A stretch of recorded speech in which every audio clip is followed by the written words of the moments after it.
নাটোরের সিংড়া উপজেলা চেয়ারম্যান প্রার্থী দেলোয়ার হোসেনকে অপহরণকারী মাইক্রোবাসসহ মোহাম্মদ আতাউর রহমান নামে একজনকে গ্রেপ্তার করেছে পুলিশ। এ সময় মাইক্রোবাস তল্লাশি করে বিপুল দেশীয় অস্ত্র ও চেয়ারম্যান প্রার্থী মোহাম্মদ লুৎফুল হাবিব রুবেলের অসংখ্য লিফলেট ও পোস্টার জব্দ করা হয়। গ্রেপ্তার আতাউর রহমান সিংড়া উপজেলার চকপুর গ্রামের মৃত রবিউল্লাহ প্রামাণিকের ছেলে।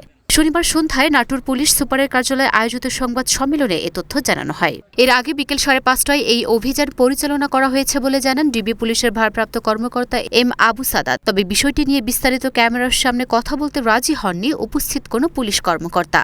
প্রসঙ্গত, আসন্ন ৬ষ্ঠ উপজেলা পরিষদের নির্বাচনের প্রথম ধাপের মনোনয়নপত্র দাখিলের শেষ দিন গত সোমবার বিকেলে সিংড়া উপজেলা পরিষদের চেয়ারম্যান প্রার্থী দেলোয়ার হোসেন অনলাইনে আবেদনের পর জেলা নির্বাচন কার্যালয়ে মনোনয়নপত্রের প্রতিলিপি জমা দিতে যান। সেখানে আগে থেকে উৎপেতে থাকা দুর্বৃত্তরা তাকে মারধর করে কালো মাইক্রোবাসে তুলে নিয়ে যায়। পরে তাকে আবারও বেধড়ক মারধর করে বাড়িতে পৌঁছে দেয়। সেখান থেকে পরিবারের লোকজন নাটোর আধুনিক সদর হাসপাতালে নিয়ে গেলে কর্তব্যরত চিকিৎসক তাকে রাজশাহী মেডিকেল কলেজ হাসপাতালে রেফার করেন। এ ঘটনার জন্য ভুক্তভোগীর পরিবার প্রতিপক্ষ প্রার্থী লুৎফুল হাবিব ও তার সমর্থকদের দায়ী করে আসছেন।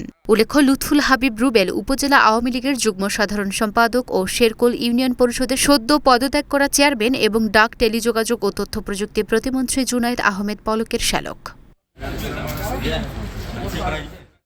লুরা আফরোজ টিপা, ঢাকা পোস্ট।